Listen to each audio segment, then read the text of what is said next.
Serbisyo Publiko. Aksyon Radio! Sa Bacolod, Aksyon Radio! Aksyon Radio!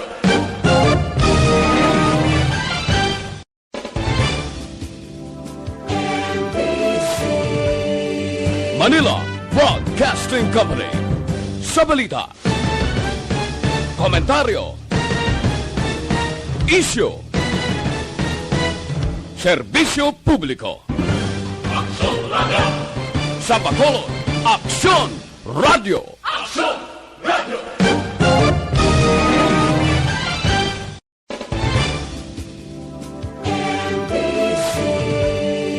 Manila Broadcasting Company. Sa balita, komentaryo, isyu, serbisyo publiko. Aksyon Radio! Sa Bacolod, Aksyon Radio! Aksyon Radio!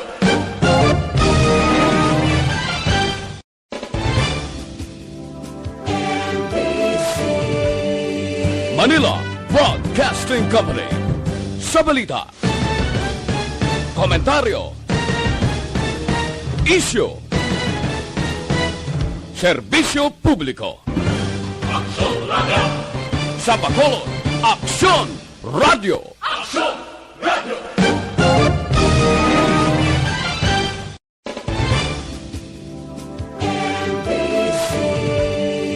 Manila Broadcasting Company. Sa balita, komentaryo, isyu, serbisyo publiko. Aksyon Radio! Sa Bacolod, Aksyon Radio! Aksyon Radio!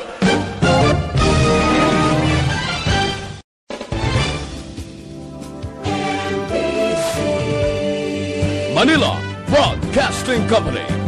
Sa balita, komentaryo, isyu, serbisyo publiko.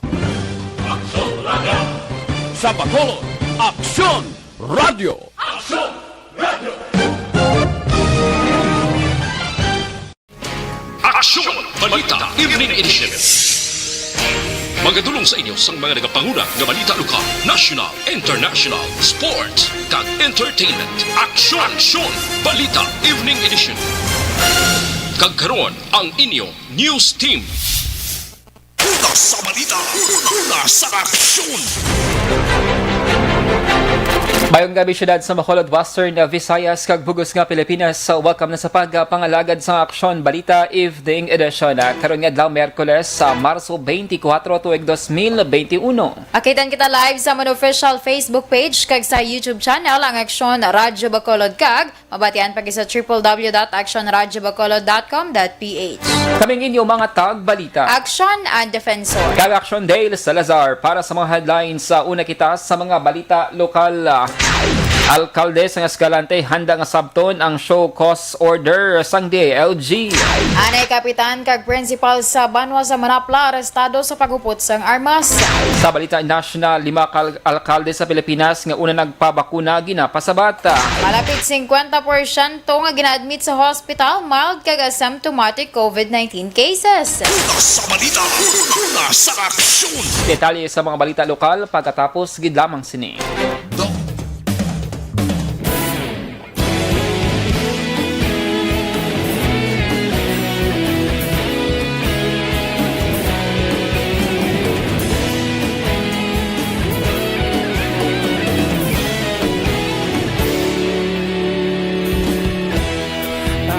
Yung banwa, mabugnaw nga hangin nagadapyan na.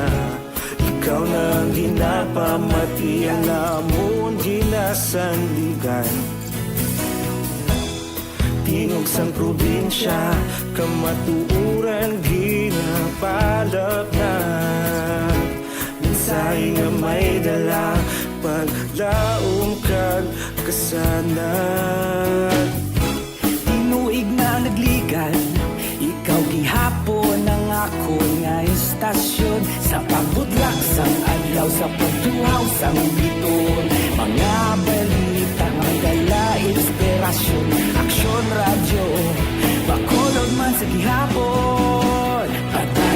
Aksyon Radyo, Bacolod saludo sa imo. Padayon Aksyon Radyo, salamat sa pagserbisyo. Patas kag balanse, patuod na mensahe, wala sang hinagang pilihan. Padayon Aksyon Radyo.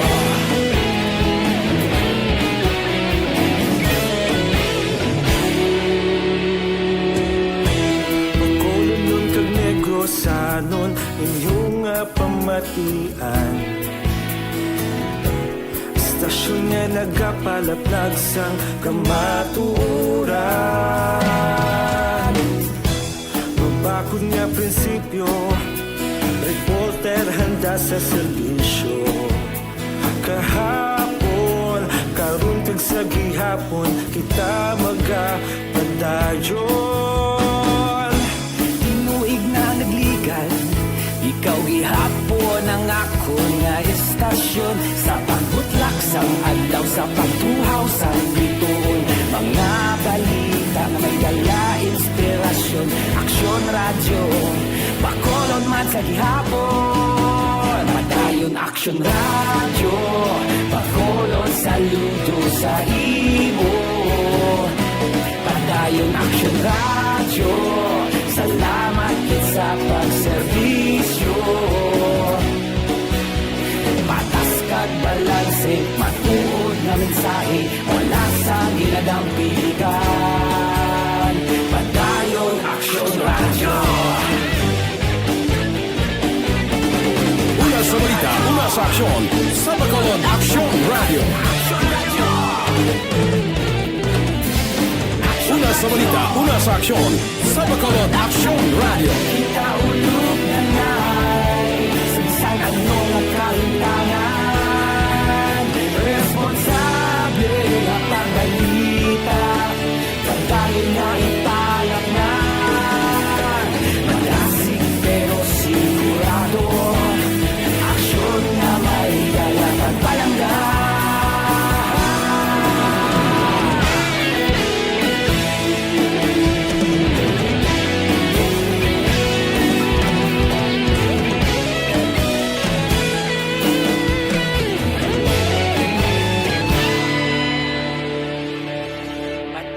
Aksyon Radyo, Bacolod saludo sa imo. Padayon Aksyon Radyo, salamat gid sa pagserbisyo. Padayon Aksyon Radyo, Bacolod saludo sa imo. Padayon Aksyon Radyo, salamat gid sa pagserbisyo. Patas kag balanse, matuod na mensahe, wala sang ginagang pilihan. Padayon Aksyon Radyo.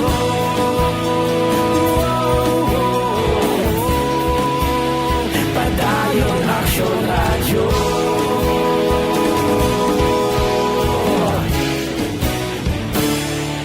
Padayon Aksyon Radyo.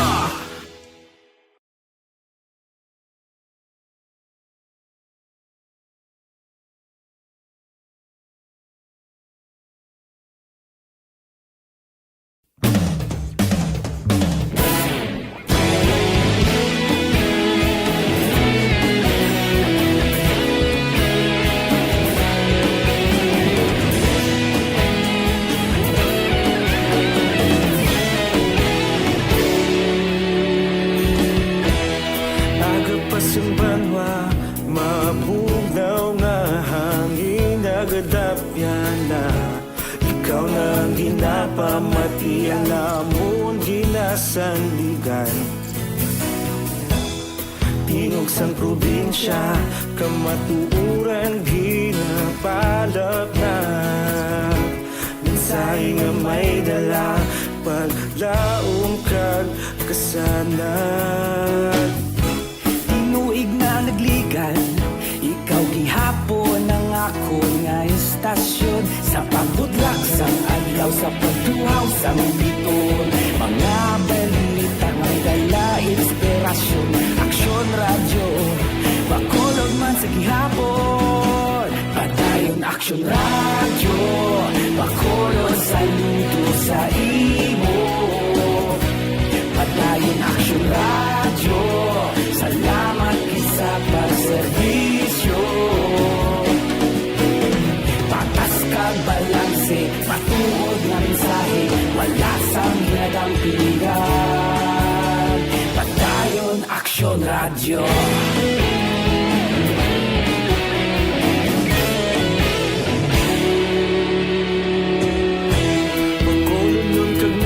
Sanon inyong pamatian. Istasyon niya nagapalaplag sang kamaturan. Mabakod nga prinsipyo, reporter handa sa serbisyo. Kahapon, karun kag sa gihapon, kita magapadayon. Ikaw gihapon ang ako nga istasyon, sa pagbutlak sang adlaw, sa pagtuhaw sang biton. Mga balita nga may dala inspirasyon. Aksyon Radio, Bacolod man sa gihapon. Padayon Aksyon Radio, Bacolod saludo.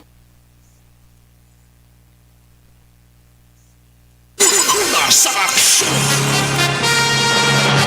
Lasay sa 17 Action Radio Philippines Standard Time makakaroon sa detalye na sa mga balita lokal. Handa si Mayor Milicio Biboy Yap sa syudad sa Escalante Negros Occidental nga sabto ng show cause order nga posible igapapanaog sa iya sang DILG bangon sa pagpabakuna naman sang Sinovac bisan nga wala ang iyang ngalan sa una kag ikaduha nga priority list sang gobyerno. Suno kay Yap nga tubtob subong adlaw wala pa siya sa may nabaton nga mando gikan sa DILG. Apang nagpasalig nga nakahanda indi sa pagsabat kag pag-atubang sa anuman nga investigasyon. Si Yap amo ang unang alkalde sa Negros Occidental nga nagpaturok sang COVID-19 vaccine nagbigad nga Marso 19. Sala nga pulisa sang gobyerno nasyonal, ini ang pagpati ni Provincial Administrator Attorney Fernando Diaz II kung nga nagdamo ang kaso sang COVID-19 sa Negros Occidental. Suno kay Diaz, isa sa mga nagapadamo sa kaso amo ang Resolution 101 kag in-issue sang Interagency Task Force nga wala nagaobligar sa mga travelers nga magpabakuna sang RT-PCR test o kung magpakuha sang RT-PCR test kag quarantine. Dugang pa ni Diaz, madamo man sa mga travelers ay nagreklamo bangod sa pagbago-bago nga travel protocols sa gobyerno nasyonal. Suno kay Diaz, nangin epektibo na kuntani ang protocol nga gina-implementar sa lokal nga gobyerno sa Negros Occidental bangod nagdangat na lamang sa 58 ang timo nga kaso sa COVID-19 sa Pebrero 22. Nagapati si Diaz nga ang pagpa-swab test sa mga travelers nga nagaabot sa probinsya kag pagpaidalom sa quarantine ang isa sa pinakamaayong nga pamaagi agud napunggan ang pagdamo sang COVID-19 cases sa Negros Occidental. Ginpanawagan ni Diaz sa gobyerno nga bawion ang mga ginapatuan nga polisa kag itugyan sa local government units ang pag-implementar sang kaugalingon nga pagsulundan. Ang amon tani iya nga polisiya halin sa una, sige lang tayo papuli diri sa aton nga mga pumuluyo. Kami matest, kami ma-quarantine. Wala gasto ang tanan nga pumuluyo. Subong magastuhan sila magpa-test sa Manila. And ang kabahin sa pagpahayag ni Provincial Administrator Attorney Fernando Diaz II. Sa iban nga balita lokal, arestado ang anay kapitan kag principal matapos sabihan sang search warrant sa kaso nga paglapas ng Republic Act 10591 on Comprehensive Firearms and Ammunition Regulation Act Lasay sa Kinasingaga sa may sitio Ulam Hanay 3 sa Barangay Punta Mesa, Banwas ang Manapla. Ang naaresto kilala kay Widi Libuon na 77 anyos anay kapitan kag Association of Barangay Council President sa may Banwas ang Manapla. Anay principal man sang Manapla National High School kag head sang hugpong pagbabago sang Duterte administration sa may 2nd District sang Negros Occidental. Nakuha sa kay Libuon ng Saga Colt 45 caliber pistol nga may 3 ka magazine kag 24 ka rounds sang bala. Isa ka Smith & Wesson sang 357 caliber revolver nga may 5 ka mga bala kag 2 ka improvised shotgun o konsulpak nga may 9 ka mga bala. Sa karon yara na sa custodial facilities sang Manapla Police Station na nadakpan para sa nagakaigo nga disposition. Arestado ang ginaligar leader sang boy gang group sang ginserbihan sa mandamiento de arresto las 10 kay nasang aga sa barangay Alihis Highway, syudad sang Bacolod. Ang naaresto ginkilala kay Rolly Villones, 41 anyos, residente sang barangay Bacha sa Banwa sang Imi Magalona. Sudo kay Police Lieutenant Colonel Roldan Daniel, ang Provincial Chief sang CIDG. Si Villones ang involvado sa carnapping, robbery, hold-up activities na nag-ooperate sa probinsya sang Negros Occidental. Dugang pa ni Daniel, si Villones ang first priority target sa ahensya kag paagi sa bulig sang task force kasanag, nakita sa mga otoridad ang ginapanaguan sini. Dugang pa ni Daniel, si Villones ay nag-usar sang uniforme sang HPG kag nagapakilala bilang miyembro sang task force kasanag. Detenido karon si Villones sa custodial facility sang CIDG sa kaso man nga paglapas sa RA 10883 o kung ang new carnapping law ang warrant of arrest nga gin-issue man ni Judge Mary Jennifer Pretacio Arches, ang presiding judge sang RTC 6 Branch 62 sa syudad sang Bago. Napetsahan Nobyembre 27, 2020 kag may 200,000 pesos nga piyansa para sa iya temporaryo nga kahilwayan. Ginpahayag ni DILG Bacolod Director Maria Joy Marideth Madayag nga wala pa nakaserbe ang ilatalatapan sang bago nga 3 ka bulan nga suspension order bato kay punong barangay Noli Villarosa sang barangay Tanguba. Ini nga suspension order ang base man sa mano ni Graph and Investigation Officer Togli de la Cuesta Fernandez ang Office of the Ombudsman Visayas sa napetsahan Agosto 2 sa tuig 2020 matapos nga mayara sang nakitaan nga substantial evidence sang simple misconduct batok sa punong barangay. Ang mando ang ginaprobahan ni Deputy Ombudsman for the Visayas Paul Elmer Clemente sa Agosto 17. Ginkompirmar ni Madayag ang kaso ang angot sa reklamo ni Kagawad Dindo Amadeo sang 2019 sa inang ginaligar gintapungol ni Villarosa matapos nga wala siya ginpabalo nga may bypass operation sa barangay Tanguba. Ginklaro man ni Madayag nga wala nakaserve ang City Legal Office ang suspension order bago kay Villarosa tinalikdan nga simana. Suno sa opisyal, si Villarosa ang padayon nga magapungko bilang kapitan. Magluwas na lamang kung mag-abot na ang suspension order. Bisan nga may COVID-19 pandemic, may kapin 1,500 ka mga bagong negosyo ang nabukas sa syudad sa Bacolod. Humalin Enero tubtob Marso 23, 2021. Sunog kay Stella Rose Rayos ang pamuno sang Permits and Licensing Division. May kapin sa 19,200 na ka mga negosyo ang narehistro sa nagapadayon niya Business One-Stop Shop o kun boss sa Ayala Mall. Kalakip na diri ang kapin sa 1,500 ka mga bagong negosyo. Dugang pa ni Rayos ang ining record ang nagapakita nga mataas sa gihapon ang business confidence sa Bacolod kag nagarisgo bisan nga may pandemya. Sa records ng PLO, ang nakakomply na sa requirements kag na-issuean sa business permit ang yara na sa kapin 11,000 ka mga negosyo. Nagpanungdom si Rayos sa mga negosyante nga tubtob na lamang ang boss sa Marso 31 kag magabalik sila sa ilatatapan sa Bacolod Government Center sa Abril 1. Una sa balita, una sa aksyon. Lasay sa 23 Action Radio Philippines Standard Time TTX sa 500 capsule mga kaaksyon na epic. Bakit kailangang magpabakuna? Bakit nga ba vaccination? Ang pandemyang ito ay kumuha ng maraming buhay at patuloy pa nitong nilalagay sa peligro ang buhay ng nakakarami. Pinahina din nito ang ating ekonomiya at maraming Pilipino ang nawalan ng trabaho dahil dito. Sa pagkatuklas ng bakuna laban sa COVID-19, nagkaroon tayo ng oportunidad na malabanan ang pandemyang ito.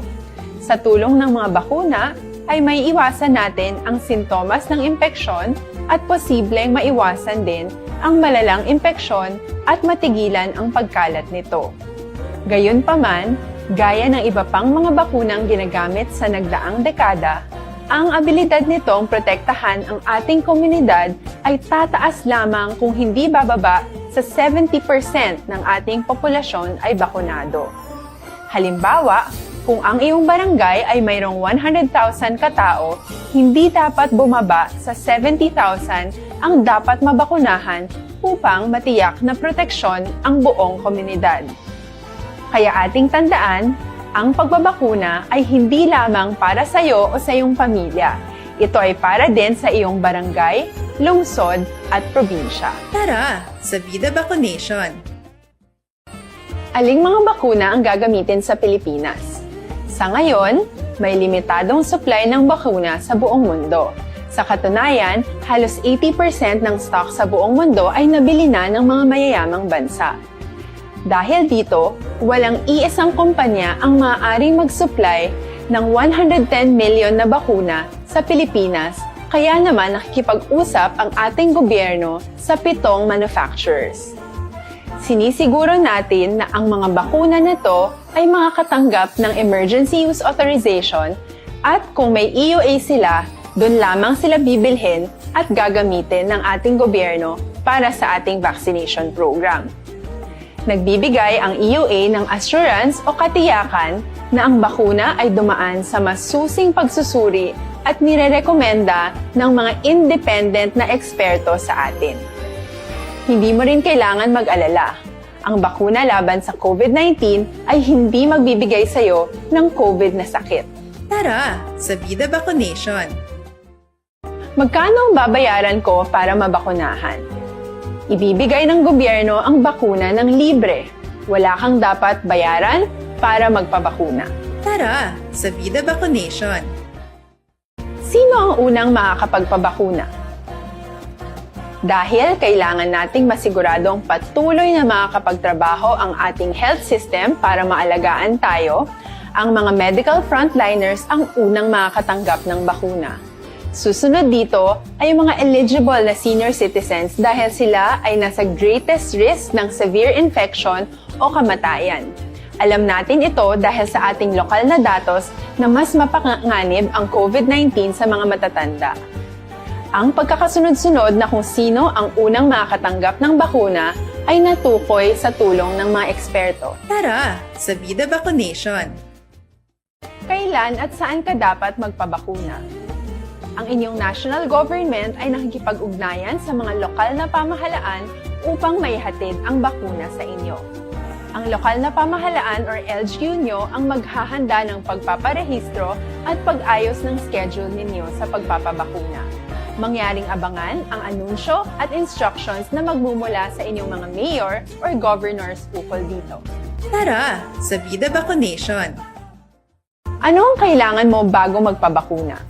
Habang hinihintay natin ang pagdating ng mga bakuna, kumuha lamang ng impormasyon sa mga mapagkakatiwalaang sources.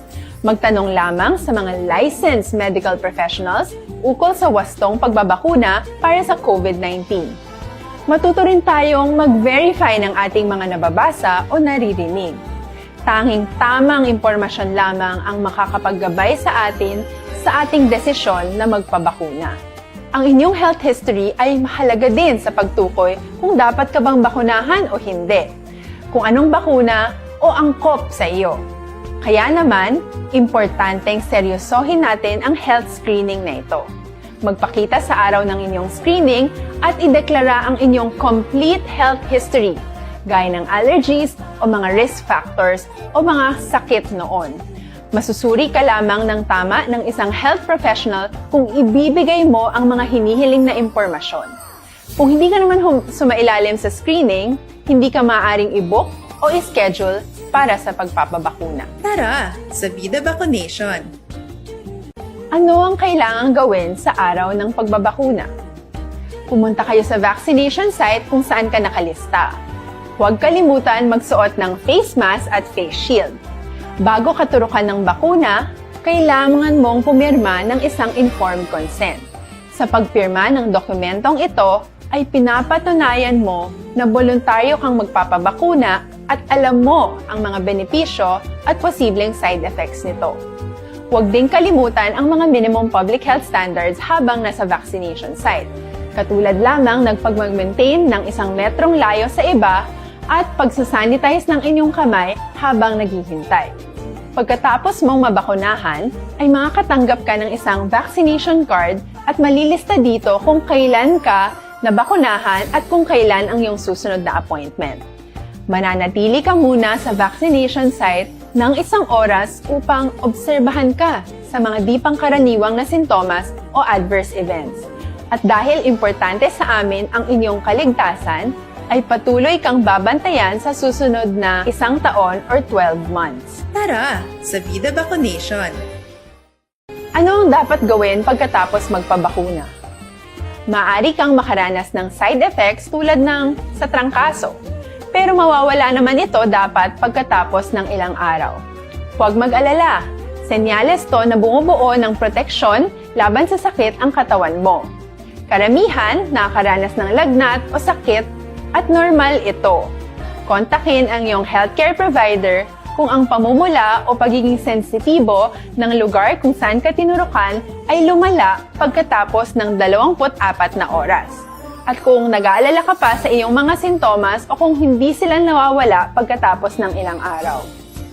Importanteng may ulat mo ang mga ito sa health authorities para maaral ng mga eksperto kung konektado nga ba ang mga sintomas mo sa bakuna o hindi. Ayaw naming mag-alala ang publiko ng hindi. Sa balita, nasa aksyon!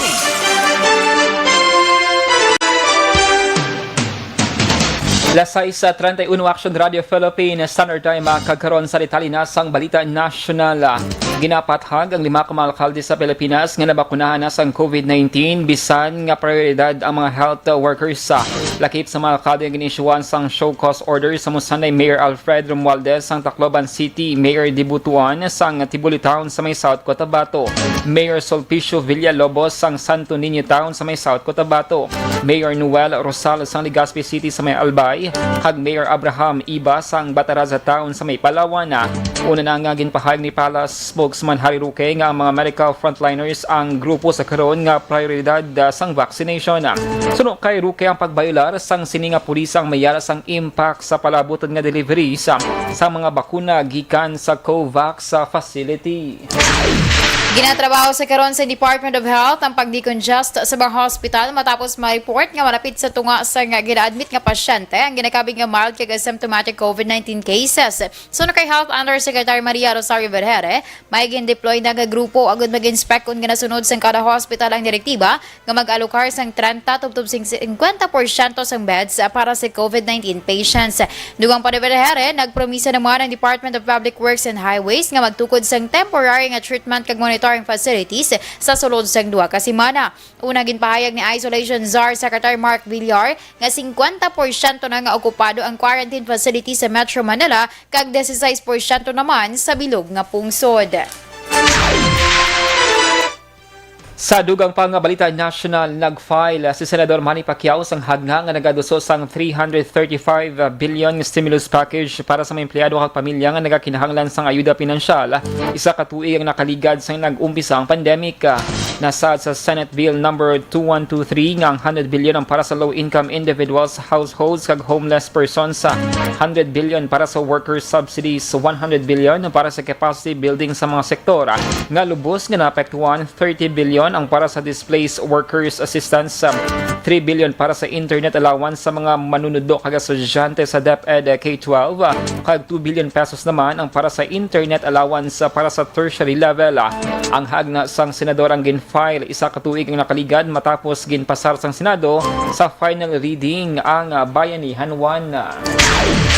Gin-confirmar sang Bicameral Commission on Appointments ang pagbutang kay Amy Ferolino Ampolocchio bilang Commissioner sa Commission on Elections sa COMELEC. Pagabuslan ni Ampolocchio si retired Commissioner Al Pareño kag magaserbe tubto Pebrero tuig 2027. Sa iya appointment, nagatag sang kumpiyansa si Ampolocchio nga malabot sang COMELEC ang target nga makarehistro sang 7 milyones ka mga bago nga botante kag nag-deactivate na nga botante antes matapos ang registration sa bulan sang Setyembre sa bunga tuig. Suno kay Ampolocchio, malapit sa 4 milyones ka individual ang mga-edad sang 18 sa Mayo 2022 kag 2.9 milyones dari ay nakaparehistro na. Dugang pa, nagalaom ang COMELEC na magparehistro ang 3 ka milyon ka deactivated voters para sa 2022 nga eleksyon sa diin, may 300,000 na ang nakatapos sa pagparehistro. Sa balita, nasa aksyon! Lasay sa 34 Action Radio Philippines Standard Time D3 Bayo, mga kaaksyon ng D3 Bayo may sang extra virgin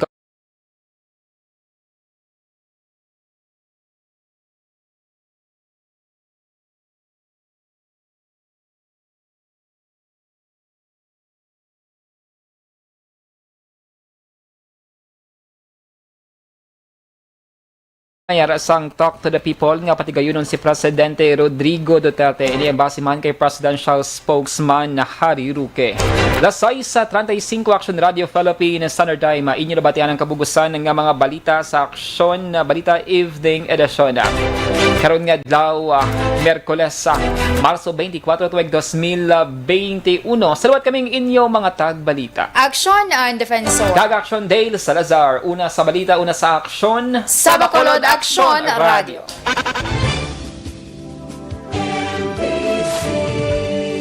Manila Broadcasting Company. Sa balita. Komentaryo